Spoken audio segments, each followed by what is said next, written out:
BVS Ravi గారిని మాట్లాడాల్సిందిగా కోరుకుంటున్నాం. అందరికీ నమస్కారం.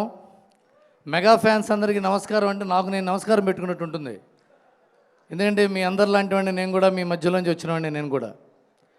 చిరంజీవి గారి గురించి చెప్పడానికి, ఆయన సినిమాల గురించి చెప్పక్కర్లేదు, చెప్పాల్సిన అవసరం లేదు. ఆయన 158 సినిమాలు అందరం ఒకటి కంటే ఎక్కువ సార్లు చూసుంటాం, అవునా కాదా? ఆయన పాటలు మొత్తం నోటికి వచ్చా రాదా? ఆయన పాట వింటే కాళ్ళు చేతులు కదులుతాయా లేదా? అది ఆయన గురించి మాట్లాడడానికి రవి గారు మాట్లాడినట్టు వెళ్ళిపోయాను. రవి గారు మాట్లాడినట్టు ఆయన క్యారెక్టర్ గురించి మాట్లాడుకోవాలి. చిరంజీవి గారు తెర మీదే మెగాస్టార్ చిరంజీవి, బయట ఆయన ఎప్పటికి కూడా కొణిదెల శివశంకర్ వరప్రసాదే. ఆయన సక్సెస్ని ఆయన ఒంటి మీద చొక్కాలాగా వేసుకోకుండా నార్మల్గా మామూలు మనిషిలాగా అందరిలాగా ఉండే వ్యక్తి ఆయన. అందుకే ఎన్ని హిట్లు వచ్చినా, ఎన్ని బ్లాక్ బస్టర్స్ వచ్చినా, ఎన్ని సెన్సేషనల్ హిట్స్ వచ్చినా ఇంకా ఆయన ఇలాగే స్థిరంగా ఉన్నాడు. ఆయన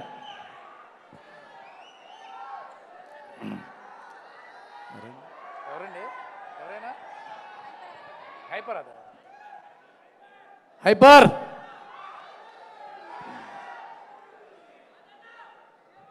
హైపర్ చిరంజీవి గారి గురించి 2-3 ముక్కలు చెప్పాలి మీకు. నేను చిరంజీవి గారి గురించి, నేను చిరంజీవి గారితో పాటు ఒక చోటకు వెళ్ళినప్పుడు ఆయన మెగాస్టార్ చిరంజీవి గారు ఆయన ఇంటికి వచ్చారు. ఆయన బలనా వాళ్ళ ఇంటికి వెళ్ళాం. ఆయనకి ఏమైనా కావాలా, వాటర్ బాటిల్ కావాలా, ఏమైనా ప్లేట్ కావాలా, ఇది కావాలంటుంటే ఆయన చిరాకు వచ్చింది నన్ను చూసి. రవి అన్నాడు ఆయన. సరే నేను దూరంగా వెళ్ళిపోయా. ఇది చెప్పాలి, ఎందుకంటే మీ అందరికీ తెలియాలి ఆయన క్యారెక్టర్ అలాంటిది. ఒక 2 రోజుల తర్వాత ఫోన్ చేశాడు, ఒకసారి ఇంటికి వస్తావా అని. వెళ్ళా ఇంటికి. రవి, ఆ రోజు నేను మీరు చిరాకు పడ్డాను అన్నాడు. సార్ ఇప్పుడేంటి మీరు సరే చెప్పడానికి పిలిచారా అన్న. అలాగే అదు, నువ్వు ఏమన్నా బాధపడ్డావేమో నేను. సార్ మీరు లాక్ కొట్టిన ఎందుకు బాధపడతాను సార్, మీరు చిరంజీవి, మీ కోపం వస్తుంది, మీ కోపం తెప్పించడం నా తప్పు అంటే. అలాగే అది నువ్వు బాధపడకూడదు. ఇది కొద్దిగా అన్నందుకు ఆయన ఇంటికి పిలిచి ఎక్స్ప్లెయిన్ చేశాడు. ఆయన అలాంటి మనసున్న వ్యక్తి. ఆయన ఎంత సున్నితమైన మనసు.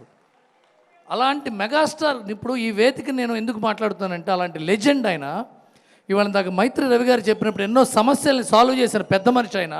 ఆయన చేసిన ఎన్నో సహాయాలు ఎవరికి తెలియకుండా ఎంతోమంది జర్నలిస్టులకి, ఎంతోమంది అసిస్టెంట్ డైరెక్టర్లకి, ఎంతోమంది డాన్సర్లకి, ఎంతోమంది పాతతర నటులకి, చెన్నైలో ఆయన ఫైట్ చేసిన ఫైటర్స్కి కూడా ఆయన డబ్బులు పంపించాడు. ఎవరికైనా తెలుసా? మనకి తెలీదు. ఆయన చెప్పుకోడు కాబట్టి తెలియదు ఆయనకి. ఆయన బాజా కొట్టుకోడు. ఆయన నేను వాళ్ళకి సహాయం చేశాను, వీళ్ళకి సహాయం చేశాను.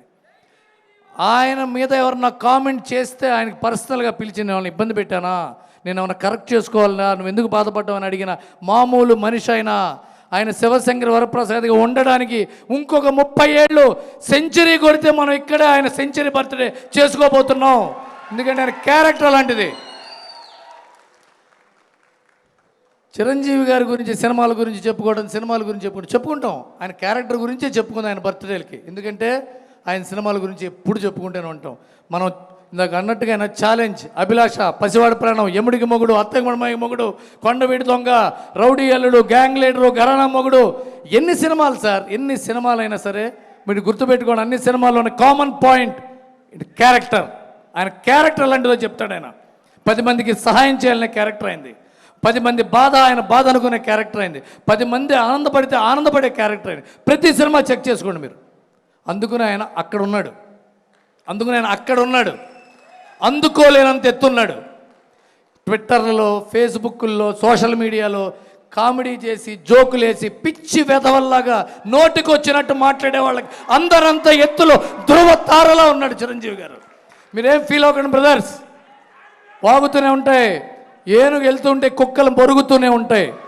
మొరగనివ్వండి, కుక్కలకు కూడా వీధికి కాపలా కాసే పని ఉందని గుర్తుపెట్టుకుందాం.